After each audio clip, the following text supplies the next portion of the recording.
আসসালামু আলাইকুম। আমি তান্ত্রিক জগতের সম্রাট, জালালি তদবিরকারক তান্ত্রিক কবিরাজ আলী আহমেদ। আপনাদের সামনে নিয়ে আসলাম আধ্যাত্মিক চিকিৎসা আন্দামান, পানাম, মায়ানমার, কামাখ্যা, বার্মা, ভারত থেকে মেডেল সহ প্রশিক্ষণ নিয়ে।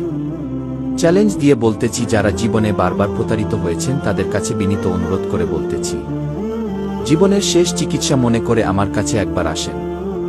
যত বড় সমস্যা হোক সমাধান পাবেন 18 ঘন্টায় রেজাল্ট, 72 ঘন্টা সমাধান ইনশাল্লাহ। আমি একজন মুসলমান হয়ে কথা দিলাম, বিফলে টাকা ফেরত পাবেন। চিকিৎসা সমূহ: প্রেমিক প্রেমিকাকে বশীকরণ করা, শ্বশুর শাশুড়িকে বশীকরণ করা, বিয়ে বন্ধ, নিঃসন্তান, স্বামী স্ত্রী অমিল সংসারে অশান্তি থেকে মুক্তি পাওয়া, স্বামী স্ত্রীকে পরকীয়া থেকে ফেরানো, জমি নিয়ে ঝামেলা, কফিলকে বশ করা, বিদেশ যাত্রায় বাধা, যে কোনো খেলার বিষয়ে তদবির করা হয়। দয়া করে কমেন্টে দেওয়া কোনো নাম্বারের সাথে যোগাযোগ করবেন না।